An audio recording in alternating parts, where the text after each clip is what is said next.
Good morning, dear students. കഴിഞ്ഞ ക്ലാസ്സിൽ weighted arithmetic മീനിനെ കുറിച്ച് നമ്മൾ പറഞ്ഞായിരുന്നു. അപ്പോൾ അതിൻ്റെ കുറച്ച് തിയറി പോർഷനും കൂടെ ഉണ്ട്, അത് ഞാൻ ഇതിൻ്റെ കൂടെ അറ്റാച്ച് ചെയ്യുവാണ്. നമ്മൾ കഴിഞ്ഞ ദിവസം ഇക്വേഷൻ പറഞ്ഞായിരുന്നു.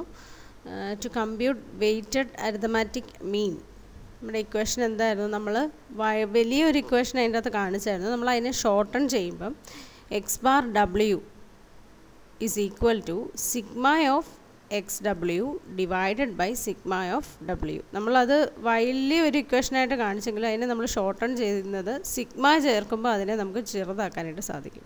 അപ്പോൾ സിഗ്മ എന്ന് പറഞ്ഞാൽ ടോട്ടൽ ഓഫ്, അല്ലെങ്കിൽ നമ്മൾ മറ്റേ ഇക്വേഷൻ്റെ അകത്ത് പറഞ്ഞത് x1w1 plus x2w2 plus etc up to xn wn divided by w1 plus w2 etc up to wn എന്നുള്ള ഇക്വേഷനാണ്. അതിനെ ഷോർട്ട് ചെയ്യുമ്പോൾ നമ്മളവിടെ സിഗ്മ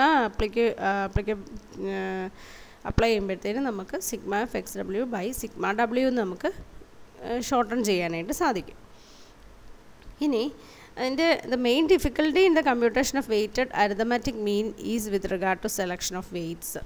ഇവിടെ ഈ വെയ്റ്റഡ് അരിതമാറ്റിക് മീനിൻ്റെ ഒരു പ്രശ്നം എന്താണെന്ന് വെച്ച് കഴിഞ്ഞാൽ, നമ്മൾ വെയ്റ്റഡ് അരിതമാറ്റിക് മീൻ കണ്ടുപിടിക്കാനായിട്ട് നമ്മൾ അവിടുന്ന് വെയ്റ്റേജ് കണ്ടുപിടിക്കുക എന്നുള്ളതാണ് ഒരു ഡിഫിക്കൾട്ട് ടാസ്ക് എന്ന് പറയുന്നത്. പക്ഷേ നിങ്ങളെ സംബന്ധിച്ചിടത്തോളം അത്ര ഡിഫിക്കൽട്ടായിട്ടുള്ള പ്രോബ്ലംസ് ഒന്നും വരാറില്ല. അപ്പോൾ വെയ്റ്റേജ് കണ്ടുപിടിക്കുക എന്നുള്ളതാണ് അതിൻ്റെ ഈ ഒരു മെത്തേഡിൻ്റെ ഒരു ഡിഫിക്കൽട്ടി എന്ന് പറയുന്നത്. ഇനി ഈ വെയ്റ്റേജ് തന്നെ ആക്ച്വൽ വെയ്റ്റും കാണും, എസ്റ്റിമേറ്റഡ് വെയ്റ്റേജും വരും. അതായത് ഡയറക്റ്റായിട്ട് നമുക്ക് ഒന്നുകിൽ വെയ്റ്റേജ് തന്നിട്ടുണ്ടായിരിക്കും, അല്ലെങ്കിൽ നമുക്ക് ഇൻഫർമേഷൻ തരും. ആ ഇൻഫർമേഷൻ്റെ അകത്തുനിന്ന് നമ്മൾ വെയ്റ്റേജ് കണ്ടുപിടിക്കണം. അപ്പോൾ അതുകൊണ്ടാണ് അതിനെ ആക്ച്വൽ വെയ്റ്റ് എന്നും എസ്റ്റിമേറ്റഡ് വെയ്റ്റേജ് എന്ന് പറയുന്നത്. ഈ എസ്റ്റിമേറ്റഡ് വെയ്റ്റേജ് എന്ന് പറഞ്ഞാൽ ഡിഫിക്കൽട്ടി ഒന്നുമില്ല, നമുക്ക് തരുന്ന ക്വസ്റ്റ്യനിൽ നിന്ന് തന്നെ നമുക്ക് പെട്ടെന്ന് കണ്ടുപിടിക്കാവുന്ന കാര്യങ്ങളൊക്കെ ഉള്ളൂ. ഇനി if actual weights are available, they must be used. If they are not available, some arbitrary weights may be assigned depending upon the situation. അപ്പോൾ നമുക്ക് വെയ്റ്റേജ് തന്നിട്ടുണ്ടെങ്കിൽ ഡയറക്റ്റായിട്ട് നമ്മൾ എന്ത് ചെയ്താൽ മതി? എക്സ് വാല്യൂസുമായിട്ട് മൾട്ടിപ്ലൈ ചെയ്താൽ മാത്രം മതി. ഇനി വെയ്റ്റേജ് തന്നിട്ടില്ല എന്നുണ്ടെങ്കിൽ അപ്പോൾ നമ്മൾ ആർബിട്രറി വെയ്റ്റ്സ് ആണ് അസൈൻ ചെയ്യേണ്ടത്. അതായത് തന്നിരിക്കുന്ന സിറ്റുവേഷൻ അനുസരിച്ച് നമ്മൾ വെയ്റ്റേജ് കണ്ടുപിടിക്കണം. അതാണ് അതിൻ്റെ ഒരു ഡിഫിക്കൽട്ടി എന്ന് പറയുന്നത്.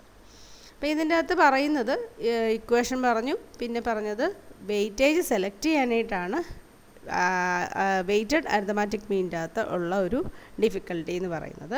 ഇനി വെയ്റ്റേജ് എന്ന് പറഞ്ഞാൽ ആക്ച്വലും ഉണ്ട്, എസ്റ്റിമേറ്റഡും ഉണ്ട്. ആക്ച്വൽ വെയ്റ്റേജ് ആണ് ഡയറക്റ്റായിട്ട് നമുക്ക് വെയ്റ്റേജ് തന്നിട്ടുണ്ടായിരിക്കും. എസ്റ്റിമേറ്റഡ് വെയ്റ്റേജ് എന്ന് പറഞ്ഞാൽ നമ്മൾ ആർബിട്രറി വെയ്റ്റ്സ് കണ്ടുപിടിക്കണം.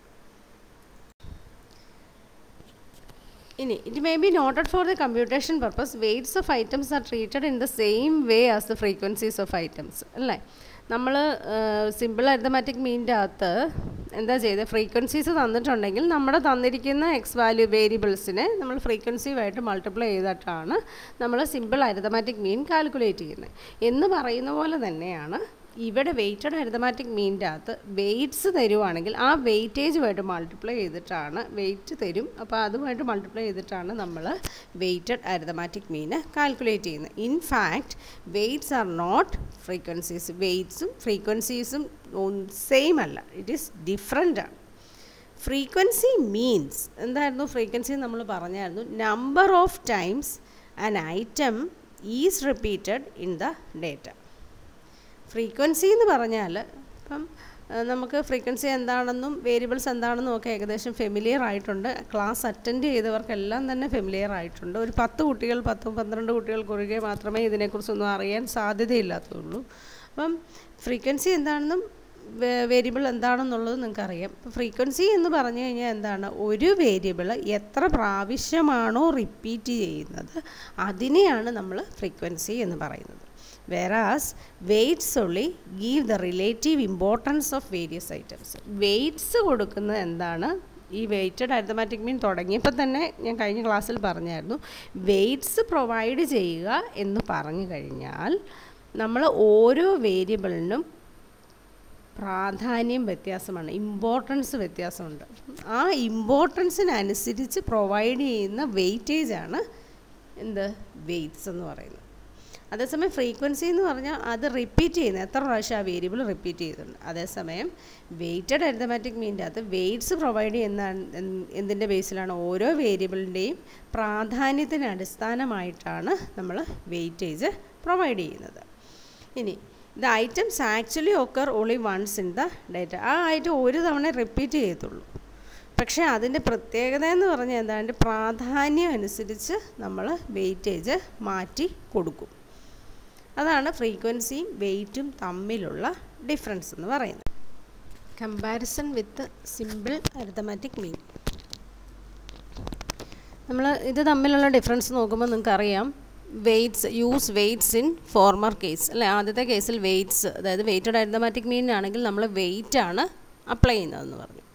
ഇനി വെയ്റ്റഡ് അരിത്തമാറ്റിക് മീൻ എവിടെയൊക്കെയാണ് അപ്ലൈ ചെയ്യുന്നത് നോക്കി. If all items are given equal importance weighted mean will be equal to simple mean. ഇനി വെയ്റ്റേജ് തരുന്നില്ല, എല്ലാത്തിനും തുല്യ പ്രാധാന്യമാണ് കൊടുക്കുന്നതെങ്കിൽ ഈ വെയ്റ്റഡ് മീനിൻ്റെ വാല്യൂ സിമ്പിൾ അരിത്തമാറ്റിക് മീൻ കാൽക്കുലേറ്റ് ചെയ്താലും തുല്യ വാല്യൂ ആയിരിക്കും. കാരണം വെയ്റ്റേജ് ഇല്ലല്ലോ. അപ്പോൾ പിന്നെ നമ്മൾ മീൻ കാൽക്കുലേറ്റ് ചെയ്യുമ്പോൾ സിഗ്മ എക്സ് ബൈ എന്നുള്ള എഫക്റ്റ് തന്നെയാണ് സിഗ്മ ഡബ്ല്യു എക്സ് ബൈ എന്നുള്ളത്. കാരണം ഡബ്ല്യുവിൻ്റെ വാല്യൂ എല്ലാം സെയിം ആണെങ്കിൽ പിന്നെ പ്രത്യേകിച്ച് നമ്മൾ വെയ്റ്റേജ് പ്രൊവൈഡ് ചെയ്യേണ്ട ആവശ്യം വരുന്നില്ല. ഇനി if large items are given large weights and small items are given small weights then weighted mean is greater than simple mean ആയിരിക്കും. മനസ്സിലായല്ലോ? ലാർജ് ഐറ്റത്തിന് നമ്മൾ കൂടിയ വെയ്റ്റേജ് കൊടുക്കുക, ചെറിയ ഐറ്റത്തിന് നമ്മൾ ചെറിയ വെയ്റ്റേജും കൊടുത്തു കഴിയുമ്പോഴത്തേനും സിമ്പിൾ മീനും വെയ്റ്റഡ് മീനും തമ്മിൽ കമ്പയർ ചെയ്യുമ്പോൾ വെയ്റ്റഡ് മീനായിരിക്കും സിമ്പിൾ മീനിനേക്കാളും കുറച്ച് കൂടുതലായിട്ട് നിൽക്കുന്നത്. അടുത്ത കണ്ടീഷനിൽ പറയുന്നത് ഈ ലാർജ് ഐറ്റംസ്, നേരെ നമ്മളിപ്പോൾ പറഞ്ഞ തേർഡ് കണ്ടീഷൻ്റെ ജസ്റ്റ് ഓപ്പോസിറ്റാണ്. അതായത് ലാർജ് ഐറ്റംസിന് നമ്മൾ സ്മോൾ വെയ്റ്റേജും അതിൻ്റെ പ്രാധാന്യം അനുസരിച്ച് വെയ്റ്റേജ് ചെറിയ വെയ്റ്റേജ് കൊടുക്കുകയും സ്മോൾ ഐറ്റത്തിന് അതിൻ്റെ പ്രാധാന്യം അനുസരിച്ച് നമ്മൾ ലാർജ് വെയ്റ്റേജും കൊടുക്കുകയാണെങ്കിൽ വെയ്റ്റഡ് മീനായിരിക്കും സിമ്പിൾ മീനിനേക്കാളും കുറവായിട്ട് വരുന്നത്. അപ്പോൾ ഈ കണ്ടീഷൻസ് നിങ്ങൾ ഓർക്കുക. ഒന്നാമത്തെ കാര്യം, വെയ്റ്റഡ് അരിത്തമാറ്റിക് മീനിന് വെയ്റ്റ് പ്രൊവൈഡ് ചെയ്യുന്നു. രണ്ടാമത്തെ കാര്യം എന്താണ്? വെയ്റ്റഡ് അരിത്തമാറ്റിക് മീനിന് വെയ്റ്റേജ് കൊടുക്കുന്നില്ല, എല്ലാ ഐറ്റത്തിനും ഈക്വൽ ഇമ്പോർട്ടൻസ് ആണ് കൊടുക്കുന്നതെങ്കിൽ കൊടുക്കുന്നു. അങ്ങനെ വരുമ്പോൾ വെയ്റ്റഡ് മീനും സിമ്പിൾ മീനും തുല്യമായിരിക്കും. അടുത്ത കാര്യം പറയുന്നത്, ലാർജ് ഐറ്റത്തിന് ലാർജ് വെയ്റ്റേജ്, അതിൻ്റെ ഇമ്പോർട്ടൻസ് വെച്ച് ലാർജ് വെയ്റ്റേജ്, സ്മോൾ ഐറ്റത്തിന് സ്മോൾ വെയ്റ്റേജ് കൊടുക്കുന്നതെങ്കിൽ വെയ്റ്റഡ് അരിത്തമാറ്റിക് മീന് സിമ്പിൾ മീനിനേക്കാളും വലുതായിരിക്കും. അടുത്തത് അതിൻ്റെ ജസ്റ്റ് ഓപ്പോസിറ്റാണ്. ഇനി ഏതൊക്കെ കേസസിലാണ് നമ്മൾ വെയ്റ്റഡ് അരിത്തമാറ്റിക് മീൻ അപ്ലൈ ചെയ്യുന്നത്? കുറച്ച് കണ്ടീഷൻസ് പറയാം. അപ്പോൾ നിങ്ങൾ സിമ്പിൾ മീനാണോ വെയ്റ്റഡ് മീനാണോ എന്നൊരു സംശയം ഉണ്ടാകാതിരിക്കാൻ വേണ്ടിയിട്ട് ഏതൊക്കെ കേസസിലാണ് നമ്മൾ വെയ്റ്റഡ് അരിത്തമാറ്റിക് മീൻ അപ്ലൈ ചെയ്യുന്നതെന്ന് നമുക്ക് നോക്കാം. First one is when the given items are of unequal importance. തുല്യ പ്രാധാന്യമല്ല ഓരോ ഐറ്റത്തിനും കൊടുക്കുന്നതെങ്കിൽ നമ്മൾ വെയ്റ്റഡ് അരിത്തമാറ്റിക് മീനാണ് അപ്ലൈ ചെയ്യേണ്ടത്. രണ്ടാമത്തെ കാര്യം, when statistical measures such as mean of several groups are to be combined. ഒന്നിൽ കൂടുതൽ ഗ്രൂപ്പ്സിൻ്റെ മീൻ തന്നിട്ട് അത് തമ്മിൽ കമ്പൈൻ ചെയ്യാൻ പറയുമ്പോഴത്തേനും നമ്മൾ സാധാരണയായിട്ട് വെയ്റ്റഡ് അരിത്തമാറ്റിക് മീനാണ് അവിടെ അപ്ലൈ ചെയ്യുന്നത്.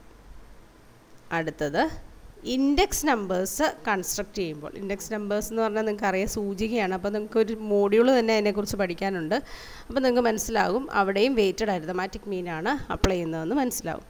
ഇനി computation of standardised birth and death rates, അത് ഇവാലുവേറ്റ് ചെയ്യാൻ വേണ്ടിയിട്ട് വെയ്റ്റഡ് അരിത്തമാറ്റിക് മീനാണ് അപ്ലൈ ചെയ്യേണ്ടത്.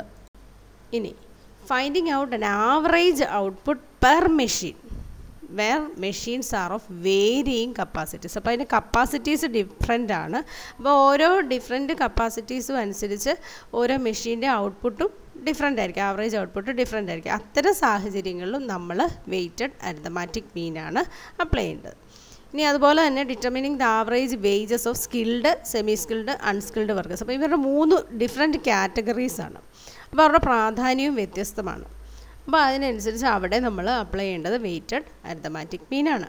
ഇനി തന്നിരിക്കുന്ന ഇൻഫർമേഷൻസിൻ്റെ അകത്ത് റേഷ്യോസ് അല്ലെങ്കിൽ പെർസെൻറ്റേജസ് അല്ലെങ്കിൽ റേറ്റ്സ് അങ്ങനെയൊക്കെ തരുവാണെന്നുണ്ടെങ്കിൽ നമ്മൾ വെയ്റ്റഡ് അരിത്തമാറ്റിക് മീനാണ് അപ്ലൈ ചെയ്യേണ്ടത്.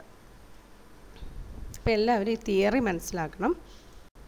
ഇനി ഇന്നത്തെ പ്രോബ്ലം ഞാൻ ഡോക്ടർ ജയൻ്റെ ടെക്സ്റ്റ് ബുക്കിൽ നിന്നുള്ള ഒരു പ്രോബ്ലമാണ് ഇട്ടിരിക്കുന്നത്. Problem number 28. അതിനകത്ത് സിമ്പിൾ അരിത്തമാറ്റിക് മീനും കാൽക്കുലേറ്റ് ചെയ്യാൻ പറഞ്ഞിട്ടുണ്ട്. അതുപോലെ തന്നെ വെയ്റ്റഡ് അരിത്തമാറ്റിക് മീനും കാൽക്കുലേറ്റ് ചെയ്യാൻ പറഞ്ഞിട്ടുണ്ട്. അപ്പോൾ അവിടെ തന്നിരിക്കുന്ന ഇൻഫർമേഷൻ നോക്കുമ്പോൾ നിങ്ങൾക്ക് മനസ്സിലാകും അത് വെയിറ്റേജ് ആണോ അല്ലയോ എന്നൊക്കെയുള്ള കാര്യങ്ങൾ നിങ്ങൾക്ക് ക്വസ്റ്റ്യൻ നോക്കുമ്പോൾ തന്നെ മനസ്സിലാകുന്നതാണ്. അപ്പോൾ അത് നോക്കി ചെയ്യുക. Thank you.